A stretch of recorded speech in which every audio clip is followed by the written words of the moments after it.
Bonjour à tous, nous nous retrouvons pour une nouvelle série sur la personne du Saint-Esprit. Donc c'est une série qui va être extrêmement intéressante. On va pouvoir rentrer un petit peu en profondeur. Voilà, on sait que plusieurs, pas mal, hein, pensent que le Saint-Esprit est une force. Or, lorsqu'on examine en détail les Saintes Écritures, on s'aperçoit qu'en réalité le Saint-Esprit est une personne divine. Il y a la troisième personne du Saint-Esprit. Et donc on va voir lors de ce nouvel enseignement. Voilà. Qui est-il? Donc là, on est dans l'introduction sur la personne du Saint-Esprit. On aura à peu près une dizaine de cours sur le Saint-Esprit, hein. Voilà. Alors, on va aborder cet enseignement avec quatre thèmes, hein. Donc voilà, quatre parties. Donc la première partie, le Saint-Esprit dans l'Ancien Testament, donc c'est le mot hébreu ruach, et dans le Nouveau Testament, le mot grec pneuma.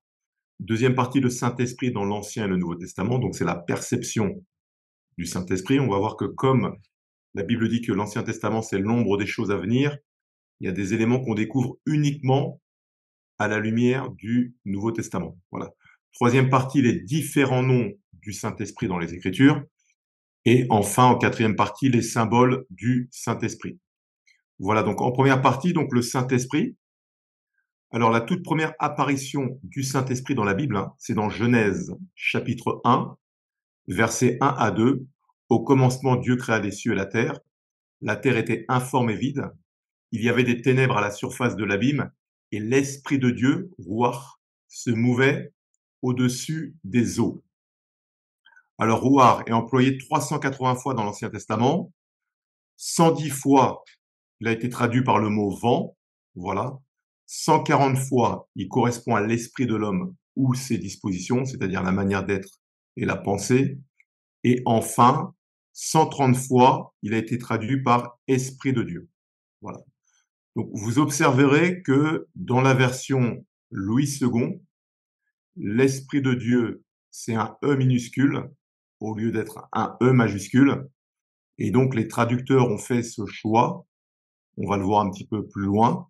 C'est parce que dans l'Ancien Testament, le Saint-Esprit apparaît davantage comme une force. C'est la raison pour laquelle ils ont privilégié le E minuscule. En revanche, dans le Nouveau Testament, on s'aperçoit qu'il correspond à la troisième personne de la divinité. Et c'est pour cette raison que dans l'Ancien Testament, maintenant l'Esprit de Dieu, c'est avec un E majuscule. Voilà. Donc c'est la version Louis II, mais dans les versions plus modernes, Parole de vie ou français courant, généralement, il est avec un E majuscule dès l'Ancien Testament. Voilà. Alors deuxième point, l'étymologie du mot esprit dans l'Ancien Testament, hein. Donc le mot ruach signifie vent, souffle, esprit, haleine ou air. Voilà. Donc, définition en rapport avec l'Esprit de Dieu, donc c'est inspirant l'état d'extase de la prophétie. Donc, l'Esprit de Dieu venait sur le prophète, boum, il lui inspirait la prophétie, forçant le prophète à donner instruction ou avertissement. Voilà. Il correspond également dans l'Ancien Testament, donc le Saint-Esprit, donnant une énergie de combattant et un pouvoir d'exécution et d'administration. Ça, on va le voir, hein, c'est le cas de Gédéon, hein. Quand Gédéon a été désigné, à un moment, il a été saisi par le Saint-Esprit, c'est ce qui lui a donné la force pour pouvoir y aller. Ensuite, le Saint-Esprit dotant les hommes de dons variés. Ça, on le sait, c'est le Saint-Esprit, c'est lui qui distribue les dons spirituels. Et enfin, une énergie de vie. Voilà. Donc, c'est la correspondance du mot ruach dans l'Ancien Testament. Alors, exemple de l'usage du mot ruach, hein, dans l'Ancien Testament, donc vent. On le voit par exemple dans Genèse chapitre 8, verset 1. Dieu se souvint de Noé, de tous les animaux et de tout le bétail qui était avec lui dans l'arche. Et Dieu fit passer un vent, ruach, sur la terre, et les eaux s'apaisèrent. Donc là, le mot vent, c'est le mot ruach. Voilà. Il correspond également à esprit humain. Ça, on le voit dans Nombre, chapitre 16, verset 22. Ils tombèrent sur leur visage et dirent, ô Dieu, Dieu des esprits, ruach, pour esprit, Dieu des esprits de toute chair. Un seul homme a péché, et tu t'irriterais contre toute l'assemblée? Il correspond également aux dispositions de l'être humain. Ça, on le voit dans 1 Samuel, chapitre 1, verset 15. Anne répondit: «Non, mon Seigneur, je suis une femme qui souffre en son cœur. Et je n'ai bu ni vin ni boisson enivrante, mais je répandais mon âme devant l'Éternel.» Donc ici, le mot cœur correspond à ruach. Voilà. Il correspond également à souffle. Dans Genèse, chapitre 7, verset 15, ils entrèrent dans l'arche auprès de Noé, deux à deux, de toute chair ayant souffle de vie, souffle ruach. Voilà. Il est également utilisé pour décrire les démons, hein, puisque les démons, ce sont des esprits, hein. Voilà. Et donc dans 1 Samuel, chapitre 16, verset 14, l'esprit de l'Éternel se retira de Saül, qui fut agité par un mauvais esprit, ruach, venant de l'Éternel. Voilà. Alors, c'est important de bien faire la distinction entre l'esprit de Dieu et l'esprit de l'homme, parce que c'est vrai que le fait que dans l'Ancien Testament, le mot esprit, même pour Dieu, le E est en minuscule, des fois c'est important de bien lire le contexte pour ne pas qu'il y ait de confusion, quoi. Et donc ça, on peut le voir par exemple dans Ézéchiel, chapitre 36, versets 26 à 27. Je vous donnerai un cœur nouveau et je mettrai en vous un esprit nouveau. Donc là, c'est ruach, voilà. J'ôterai de votre corps le cœur de pierre et je vous donnerai un cœur de chair. Donc là, je mettrai en vous un esprit nouveau. Là, il s'agit de l'esprit de l'homme. Voilà. Puisque l'homme étant esprit, âme, l'homme est esprit, il a une âme et vit dans un corps. Le fait de s'être éloigné de Dieu, donc l'esprit est inactif. Et donc, Dieu a dit, je mettrai en vous un esprit nouveau. Donc, une personne qui accepte Jésus comme son Seigneur et Sauveur personnel, son esprit est recréé. Donc, il reçoit un esprit nouveau. En revanche, maintenant, verset 27, je mettrai mon esprit en vous. Là, il s'agit maintenant du Saint-Esprit. Voilà, et c'est le même mot, ruach, en vous. Et je ferai en sorte que vous suiviez mes ordonnances et que vous observiez et pratiquiez mes lois. Donc là, on voit que c'est le Saint-Esprit qui donne la capacité aux individus d'obéir aux instructions de Dieu. Alors, maintenant, on va voir l'étymologie du mot esprit dans le Nouveau Testament. Donc, dans le Nouveau Testament, donc dans l'Ancien Testament, c'est ruach, et dans le Nouveau Testament, c'est pneuma. Voilà, non, j'ai confondu. Dans l'Ancien Testament, c'est ruach, et dans le Nouveau Testament, c'est pneuma. Alors, ça, on le voit par exemple dans Jean chapitre 4, versets 23-24. Mais l'heure vient, et elle est déjà venue, où les vrais adorateurs adoreront le Père en esprit, donc là c'est pneuma, et en vérité, car ce sont les adorateurs que le Père demande.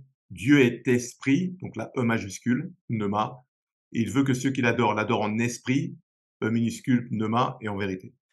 C'est-à-dire que Dieu étant esprit, il faut que les hommes et les femmes qui l'adorent avec leur esprit. Voilà. Et donc là, on voit esprit E majuscule qui correspond à Dieu et esprit E minuscule qui correspond à l'être humain.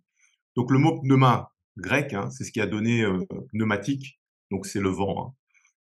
Donc il apparaît 385 fois dans la Bible, ce mot pneuma, pour différentes significations. Donc esprit 111 fois, Saint-Esprit 89 fois, Esprit de Dieu 13 fois, Esprit du Seigneur 5 fois, mon esprit 3 fois, Esprit de vérité 3 fois, Esprit du Christ 2 fois, Esprit humain 49 fois, mauvais esprit 47 fois, esprit en général, hein, donc 26 fois, esprit tout simple, tout court, 8 fois, esprit de Jésus 6 fois, et le propre esprit de Jésus 2 fois. Voilà.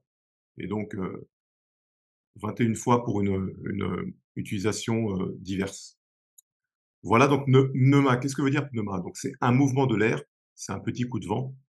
Le mouvement du vent, voilà, de là le vent lui-même, haleine des narines ou de la bouche. Voilà, c'est l'esprit, c'est-à-dire le principe vital par lequel le corps est animé. Il correspond également à l'esprit rationnel, le pouvoir par lequel l'être humain ressent, pense et décide. Voilà. Parfois, il est également traduit par l'âme. Et un esprit, c'est-à-dire une simple essence, dépourvue de toute matière, possédant un pouvoir de connaissance, de désir, de décision, d'action. Et enfin, ce mot pneuma est également utilisé pour définir la troisième personne de la Trinité, à savoir Dieu le Saint-Esprit. Voilà. Donc on voit que pneuma, il veut dire voilà, vent, souffle, haleine, esprit, et par endroit, il peut également être traduit par âme. C'est pour ça que c'est toujours important de lire plusieurs versions des Écritures. Alors, maintenant, on va voir le Saint-Esprit, donc dans l'Ancien Testament et le Nouveau Testament. C'est ce qui va nous intéresser dans cette deuxième partie. Donc, la perception du Saint-Esprit dans l'Ancien Testament. Dans l'Ancien Testament, le Saint-Esprit est généralement une expression de la puissance de Dieu, l'extension de lui-même par laquelle il accomplit nombre de ses actes puissants. Ça, c'est une définition qui se trouve dans le dictionnaire de théologie des évangiles. Je vais relire. Dans l'Ancien Testament, le Saint-Esprit est généralement une expression de la puissance de Dieu, l'extension de lui-même par laquelle il accomplit nombre de ses actes puissants. C'est la raison pour laquelle nombre de traducteurs ont opté pour le fait de l'écrire avec un E minuscule. Alors, quels sont ses rôles dans l'Ancien Testament? Il contribue à la création de la terre, ça on l'a vu, hein. Au commencement, Dieu créa les cieux et la terre était informe et vide.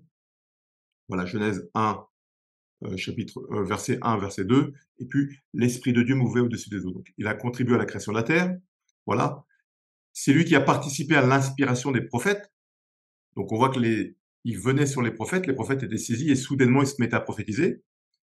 Son rôle également correspond à l'élection des rois. Lorsqu'un roi était choisi, le prophète venait le oindre d'huile. Et lorsque l'huile descendait sur lui, le Saint-Esprit le descendait. Voilà. Il correspond à l'équipement pour l'œuvre de Dieu. Donc, on va le voir avec Gédéon. Gédéon a été saisi par le Saint-Esprit, il est parti combattre. Lorsque le prophète Samuel, dans 1 Samuel 16, à partir du verset 7, lorsqu'il a choisi David et qu'il l'a oint, il dit aussitôt, le Saint-Esprit saisit David. Et puis on voit au verset 17 qu'il a été capable maintenant de combattre le géant Goliath.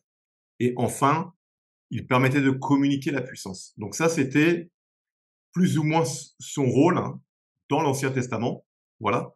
En revanche, maintenant, dans le Nouveau Testament, on va avoir une nouvelle perception du Saint-Esprit. Dans le Nouveau Testament, le Saint-Esprit continue d'être une expression de la puissance de Dieu et de l'esprit de prophétie, sauf à partir de Jean chapitre 14 et 16, où Jésus introduit le Saint-Esprit comme étant une personnalité, à savoir Dieu. Voilà. Et ça, c'est hyper intéressant parce que c'est Jésus lui-même, hein, qui vient introduire le Saint-Esprit et qui le présente comme une personne. Voilà. Donc, avant Jean 14, c'est ce qu'on a vu, hein, c'était essentiellement une puissance. Voilà, Jésus se fait baptiser. Donc, dans Luc 4:1, Jésus, rempli du Saint-Esprit, alla dans le désert. Et puis, lorsqu'il sort, Luc chapitre 4, verset, je crois 14, Jésus revêtu de la puissance de l'Esprit. Voilà. Et avant, il servait également pour pouvoir prophétiser. À partir de Jean 14, maintenant, le Saint-Esprit apparaît comme une personne. Et donc ça, c'est intéressant. Donc la perception du Saint-Esprit dans l'Ancien Testament, donc le rôle du Saint-Esprit à la création, c'est ce qu'on vient de voir là. Au commencement, Dieu créa les cieux et la terre était informe et vide. Il y avait des ténèbres à la surface de l'abîme et l'Esprit de Dieu, donc Ruach, se mouvait au-dessus des eaux. Dieu dit que la lumière soit et la lumière fut. Et donc Dieu a parlé et donc c'est le Saint-Esprit qui s'est chargé de créer la lumière. Donc le Saint-Esprit travaille toujours en partenariat avec la parole. Voilà. Il faut que la parole soit libérée pour que le Saint-Esprit se mette en action. On le voit également dans le psaume 104, versets 29 à 30. Tu caches ta face, ils sont tremblants, tu leur retires le souffle. Donc la souffle, c'est aussi roar, hein. Ils expirent et retournent à leur poussière. Tu envoies ton souffle, ils sont créés et tu renouvelles la face de la terre. Donc tu envoies ton souffle, Dieu envoie son souffle et ils sont créés. Donc c'est également le mot roar. Voilà. Le rôle du Saint-Esprit dans l'inspiration des prophètes, ça on le voit dans 2 Chroniques chapitre 15 versets 1 à 2, c'est le Saint-Esprit qui inspirait les prophètes. Donc l'Esprit de Dieu fut sur Azaria fils d'Obed et Azaria alla au-devant d'Asa et lui dit: écoutez-moi, Asa et tout Juda et Benjamin, l'Éternel est avec vous quand vous êtes avec lui. Si vous le cherchez, vous le trouverez, mais si vous l'abandonnez, il vous abandonnera. Donc l'Esprit de Dieu fut sur Azaria et donc il lui a inspiré cette prophétie. Voilà. Le rôle du Saint-Esprit également dans l'élection des rois et la capacité qu'il leur attribue, ça on le voit donc dans 1 Samuel chapitre 16 verset 13. Samuel prit la corne d'huile et l'oignit au milieu de ses frères. L'Esprit de l'Éternel saisit David à partir de ce jour-là et dans la suite, Samuel se leva et s'en alla à Rama. Voilà.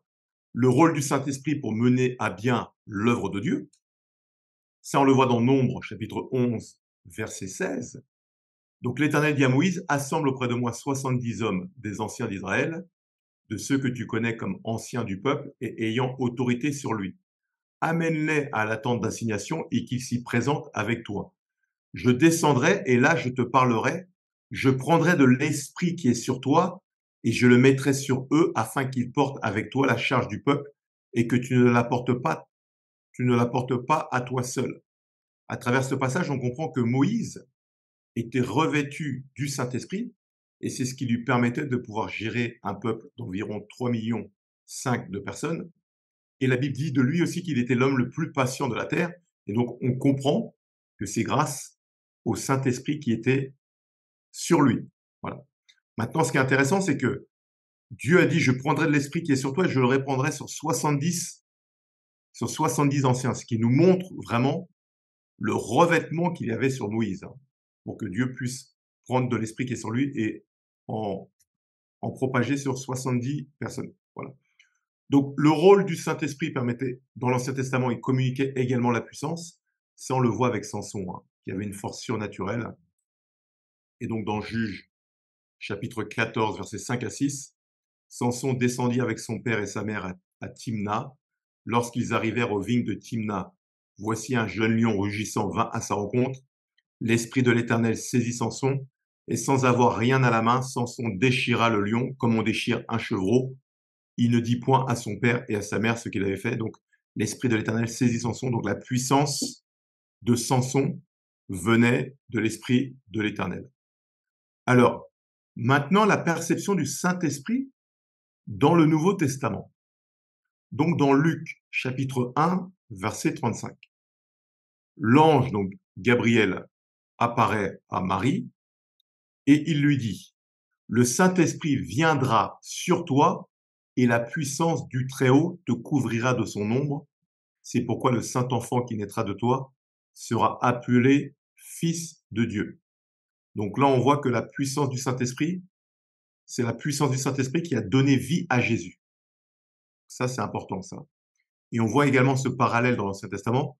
Alors la nuée couvrit la tente d'assignation et la gloire de l'Éternel remplit le tabernacle. Donc dans l'Ancien Testament, la nuée, il était le Saint-Esprit, hein. Donc le jour, il y avait la nuée, et la nuit, il y avait une colonne de feu qui permettait de conduire le peuple. Donc la nuée et la colonne de feu, c'était le Saint-Esprit.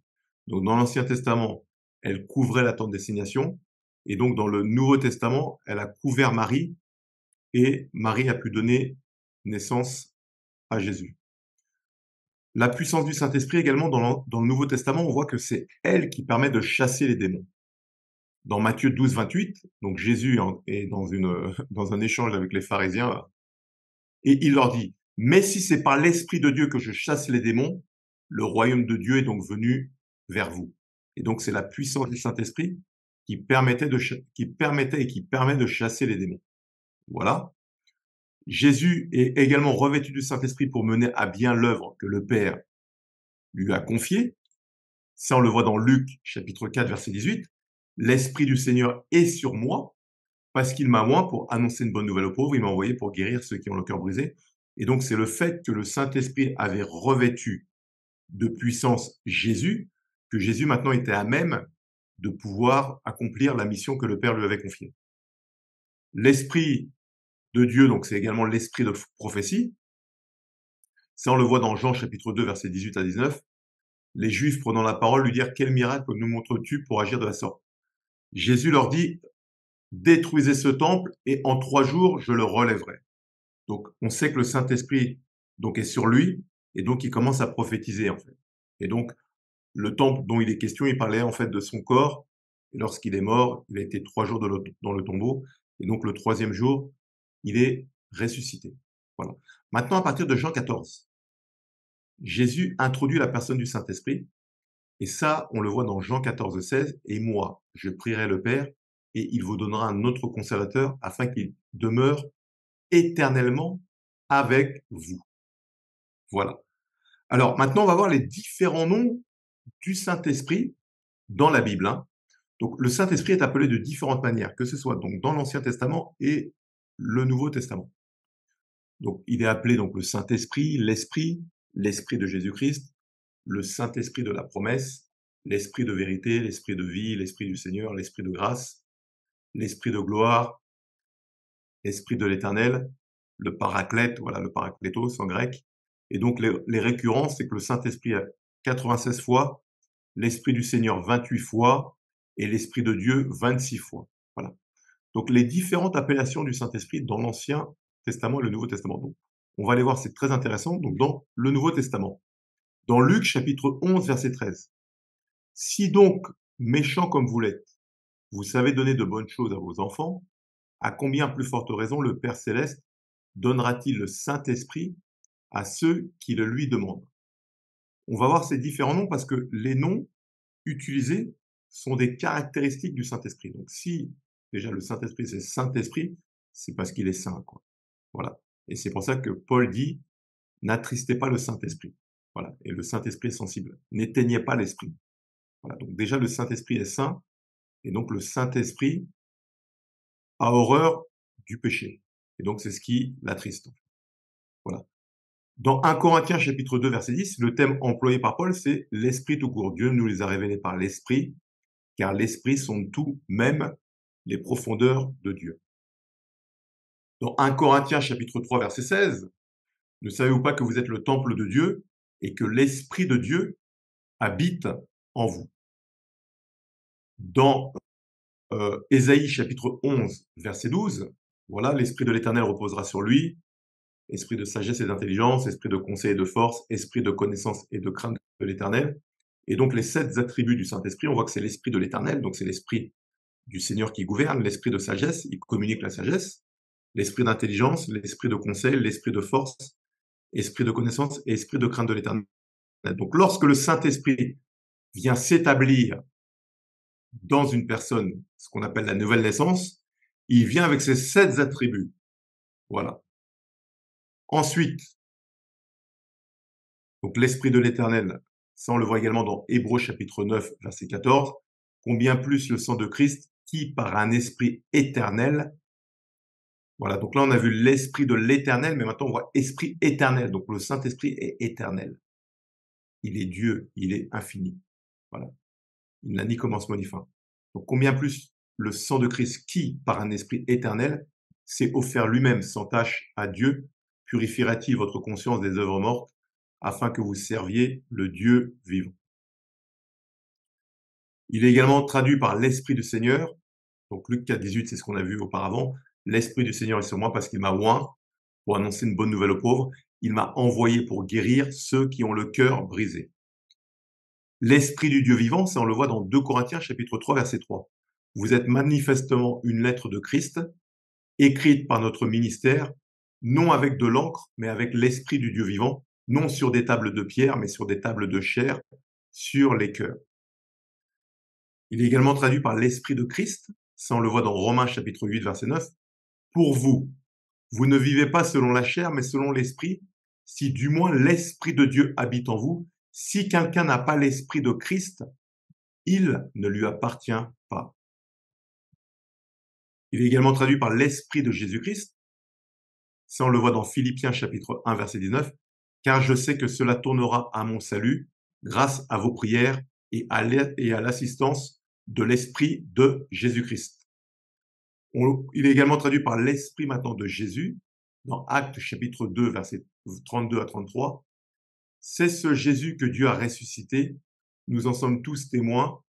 Élevé par la droite de Dieu, il a reçu du Père le Saint-Esprit qui avait été promis. Il l'a répandu comme vous le voyez et l'entendez. Voilà, l'Esprit de Jésus. Alors, l'Esprit de son Fils, ça on le voit dans Galates chapitre 4, verset 6. Et parce que vous êtes fils, Dieu a envoyé dans nos cœurs l'Esprit de son Fils, lequel crie Abba Père. Donc, on voit que le Saint-Esprit, c'est l'Esprit de son Fils, c'est l'Esprit de Jésus, c'est l'Esprit de l'Éternel, c'est l'Esprit du Seigneur. Voilà. C'est l'Esprit de sainteté, dans Romains chapitre 1, verset 14, déclaré Fils de Dieu avec puissance, selon l'Esprit de sainteté, par sa résurrection d'entre les morts. Le Saint-Esprit de la promesse également, dans Éphésiens chapitre 1, verset 13, dans la version d'Herbie, on a le texte suivant, en qui vous aussi vous avez espéré, ayant entendu la parole de la vérité, l'évangile de votre salut, auquel aussi, ayant cru, vous avez été scellés du Saint-Esprit de la promesse, dans la version Darby. C'est également l'esprit de vérité. Voilà, ça c'est dans Jean chapitre 14. Ah, j'ai oublié la ref. C'est à partir du verset 8. L'esprit de vérité que le monde ne peut recevoir parce qu'il ne le voit point et ne le connaît point. Mais vous, vous le connaissez car il demeure avec vous et il sera en vous. C'est également l'esprit de force, d'amour et de sagesse dans 2 Timothée chapitre 1 verset 7. Car ce n'est pas un esprit de timidité que Dieu nous a donné, mais un esprit de force, d'amour et de sagesse. Il est également traduit par l'esprit de grâce dans Hébreux chapitre 10 verset 29. De quel pire châtiment pensez-vous que sera jugé digne celui qui aura foulé aux pieds le Fils de Dieu, qui aura tenu pour profane le sang de l'alliance, par lequel il a été sanctifié et qui a outragé l'esprit de la grâce. Dans 1 Pierre chapitre 4 verset 14, le Saint-Esprit apparaît comme étant l'Esprit de gloire. Si vous êtes outragés pour le nom de Christ, vous êtes heureux parce que l'Esprit de gloire, l'Esprit de Dieu repose sur vous. Dans Romains chapitre 8 verset 2, il apparaît comme étant l'Esprit de vie. En effet, la loi de l'Esprit de vie en Jésus-Christ m'a affranchi de la loi du péché et de la mort.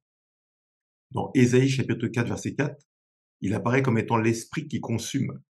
Quand le Seigneur aura lavé la souillure des filles de Sion et qu'il aura lavé le sang versé dans Jérusalem du milieu d'elle par l'Esprit de jugement, voilà, l'Esprit de jugement et par l'Esprit qui consume. Et dans Apocalypse chapitre 19 verset 10, le Saint-Esprit apparaît comme étant l'Esprit de la prophétie. Et je tombais à ses pieds pour l'adorer, mais il me dit, garde-toi de le faire, je suis ton compagnon de service et celui de tes frères qui ont le témoignage de Jésus. Adore Dieu, car le témoignage de Jésus est l'esprit de la prophétie. Voilà. Dans Jean 16, verset 7, il apparaît comme étant le consolateur. Le mot grec correspondant est parakletos. Donc, cependant, je vous dis la vérité, il vous est avantageux que je m'en aille, car si je ne m'en vais pas, le consolateur, donc le parakletos, ne viendra pas vers vous. Mais si je m'en vais, je vous l'enverrai. Dans Jean 14, versets 16 à 17, c'est le même terme. Et moi, je prierai le Père, et il vous donnera un autre consolateur, donc parakletos, afin qu'il demeure éternellement avec vous, l'esprit de vérité que le monde ne peut recevoir parce qu'il ne le voit point et ne le connaît point, mais vous, vous le connaissez car il demeure avec vous et il sera en vous. Voilà. Donc, quelle est la définition générale de parakletos? Parakletos, donc le mot grec, veut dire alors convoquer, appeler aux côtés, appeler à l'aide, voilà. Celui qui plaide la cause d'un autre, un juge, un plaideur, un conseil pour la défense, un assistant légal, un avocat, voilà. Il veut également dire un intercesseur. Et donc, dans un sens plus large, c'est un aide, un assistant, un adjoint. Voilà. Donc, le Saint-Esprit destiné à prendre la place de Christ avec les apôtres après son ascension au Père, pour les conduire à une plus profonde connaissance de la vérité, de l'Évangile, et leur donner de la part du royaume divin une force divine, les rendant capables de vaincre les épreuves et les persécutions. Donc le mot parakletos peut avoir 7 significations. Donc le Saint-Esprit est notre consolateur, notre conseiller, notre assistant, notre intercesseur, notre avocat, celui qui nous fortifie et notre soutien en cas d'urgence. Donc ça, ce sont les 7 significations du mot parakletos. Donc c'est intéressant parce que comme le grec, la langue grecque, hein, est beaucoup plus riche que la langue française, voilà. Si on s'arrête à je vous donnerai un autre consolateur, donc je vous donnerai un autre parakletos. Donc si on s'arrête à consolateur, on va dire bon, mais le Saint-Esprit, c'est notre consolateur. Mais comme le mot parakletos veut également dire conseiller, on pourrait dire je vous donnerai un autre conseiller. Comme il veut également dire assistant, je vous donnerai un autre assistant. Comme il veut également dire intercesseur, je vous donnerai un autre intercesseur, un autre avocat. Voilà, quelqu'un d'autre qui va vous fortifier, quelqu'un d'autre qui va vous soutenir en cas d'urgence. Voilà. Donc en fait, on a vu que le Saint-Esprit, donc c'est l'esprit de vie, il communique la vie. Voilà. C'est l'esprit de l'éternel, donc c'est l'esprit qui domine. C'est l'esprit éternel. il existe de toute éternité. C'est l'esprit de Dieu. Donc c'est, l'esprit de Dieu, quoi, voilà. C'est l'esprit de Christ, c'est l'esprit du Fils de Dieu, c'est l'esprit de Jésus, voilà. On a vu ces caractéristiques également, esprit de sagesse, de conseil, de force, de puissance, voilà, esprit de crainte de l'Éternel. Donc tous ces éléments nous donnent, des informations concernant la personnalité, l'identité, les caractéristiques de la personne du Saint-Esprit. Voilà. Donc c'est important de bien spécifier tout ça parce que certaines religions réduisent le Saint-Esprit à une puissance. Mais on verra à travers cette série que le Saint-Esprit parle, que le Saint-Esprit pense, qu'il a une volonté et que donc seule une personne peut agir de la sorte. Voilà. Alors quels sont maintenant les symboles du Saint-Esprit? Alors la colombe, hein, donc ça, c'est le symbole le plus, connu. Donc Luc chapitre 3 verset 22: «Et le Saint-Esprit descendit sur Jésus sous une forme corporelle comme une colombe. Et une voix fit entendre du ciel ces paroles: Tu es mon fils bien-aimé, en toi j'ai mis toute mon affection.» Voilà. Il correspond aussi au fleuve d'eau vive. C'est Jésus qui parle dans Jean chapitre 16 verset 38 à 39: «Celui qui croit, si quelqu'un a soif, qu'il vienne à moi, voilà, et qu'il boive. Celui qui croit en moi, des fleuves d'eau vive couleront de son sein», c'est-à-dire couleront de son être intérieur. Comme dit l'Écriture, il dit cela de l'Esprit que devaient recevoir ceux qui croiraient en lui. Car l'Esprit n'était pas encore, parce que Jésus n'avait pas encore été glorifié. C'est également, donc, dans Jean chapitre 3 verset 8, le vent, le souffle, hein. Le vent souffle où il veut et tu en entends le bruit, mais tu ne sais d'où il vient ni où il va. Il en est ainsi de tout homme qui est né de l'Esprit. Donc le symbole du vent est intéressant parce que quand quelqu'un est rempli du Saint-Esprit, la personne ne peut pas rester sur place parce que le vent la pousse à poser des actes, à faire des actions. Voilà. Une personne remplie ne peut pas être statique. On le voit également ça dans Ézéchiel chapitre 37 verset 9. Donc, il me dit, donc c'est Dieu qui parle à Ézéchiel: «Prophétise et parle à l'Esprit, prophétise, fils de l'homme, et dis à l'Esprit.» Donc l'Esprit, normalement, c'est E majuscule. «Ainsi parle le Seigneur l'Éternel: Esprit, viens des quatre vents, souffle sur ces morts et qu'ils reviennent.» Donc le Saint-Esprit est également le symbole du vent. Il est le symbole également du feu. Ça, on le voit dans Acte 10, 38. «Moi, je vous baptise d'eau pour vous amener à la repentance, mais celui qui vient après moi est plus puissant que moi, et je ne suis pas digne de porter ses souliers. Lui, il vous baptisera du Saint-Esprit et de feu.» Voilà. Et dans Acte 2, chapitre, versets 2 à 4, tout à coup, il vint du ciel un bruit comme celui d'un vent impétueux. Ah oui, la référence en haut, elle est pas bonne. C'est pas Acte 10, 38, c'est plutôt dans Jean, je crois. Parce que Acte 10, 38, vous savez comment Dieu a oint du Saint-Esprit de force Jésus-Christ de Nazareth qui allait de lieu en lieu, faisant du bien et guérissant tous ceux qui étaient sous l'empire du diable, car Dieu était avec lui. Voilà, donc la référence n'est pas bonne là. Mais en tout cas, dans Actes chapitre 2, versets 2 à 4, tout à coup, il vient du ciel comme celui d'un vent impétueux, et il remplit toute la maison où ils étaient assis. Des langues semblables à des langues de feu leur apparurent, séparées les unes des autres, et se posèrent sur chacun d'eux. Ils furent tous remplis du Saint-Esprit et se mirent à parler en d'autres langues selon que l'Esprit leur donnait de s'exprimer. Et donc, c'est ce qui s'est produit le jour de la Pentecôte. Voilà. Des langues de feu se sont posées sur eux. Et donc, Jean-Baptiste a prophétisé que quand Jésus viendra, il baptisera du Saint-Esprit et de feu. L'autre élément aussi, c'est le sceau et le gage, hein. Ce sont des symboles, on le voit ça dans Éphésiens chapitre 1, versets 13 à 14. En lui, vous aussi, après avoir entendu la parole de la vérité, l'évangile de votre salut, en lui, vous avez cru et vous avez été scellés du Saint-Esprit qui avait été promis, lequel est un gage de notre héritage pour la rédemption de ceux que Dieu s'est acquis à la louange de sa gloire. Donc le sceau, c'est ce qui correspond en fait au roi. Lorsqu'il envoyait un document, il a posé le sceau, voilà, qui témoignait de l'authenticité du document. Donc lorsque quelqu'un est à Christ, il a le sceau du Saint-Esprit. Le Saint-Esprit est la preuve, hein, il appartient bien à Christ. Voilà.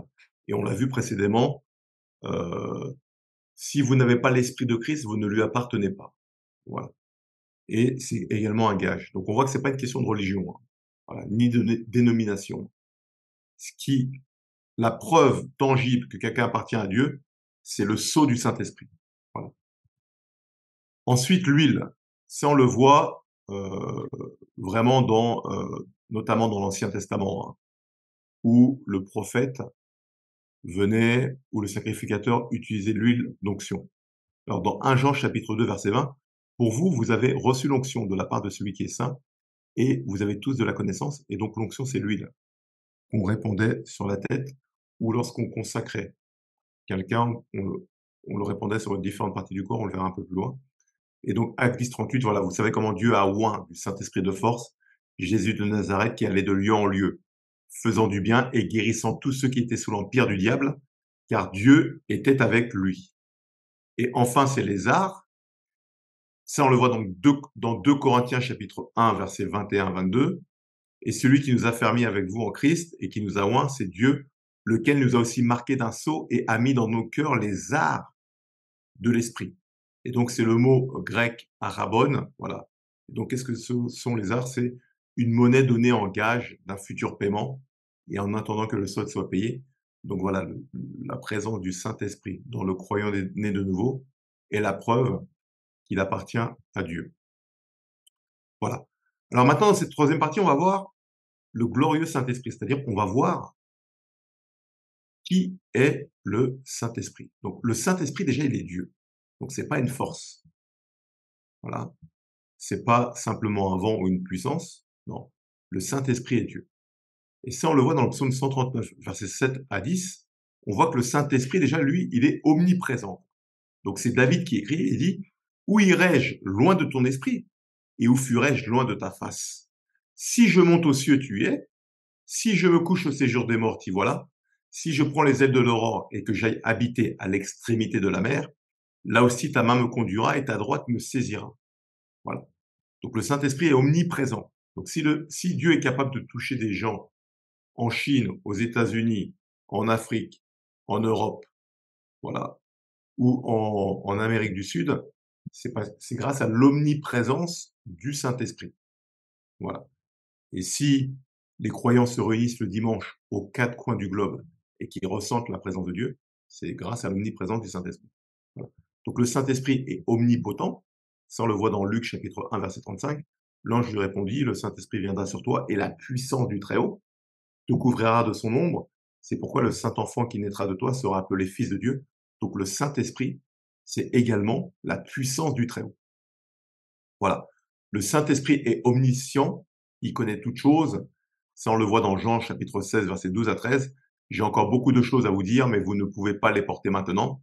Quand le Consolateur sera venu, l'Esprit de vérité, il vous conduira dans toute la vérité, car il ne parlera pas de lui-même, mais il dira tout ce qu'il aura entendu et il vous annoncera les choses à venir. Donc, il est capable de dire ce qu'il a entendu et d'annoncer l'avenir. Voilà. Donc, le Saint-Esprit est omniscient.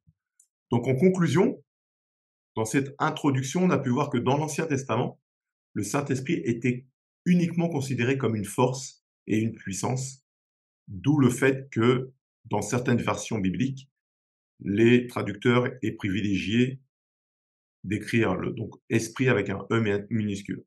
En revanche, dans le Nouveau Testament, à partir de Jean 14, Jésus introduit la personne du Saint-Esprit et on comprend que le Saint-Esprit est une personne divine qui fait partie de la Trinité.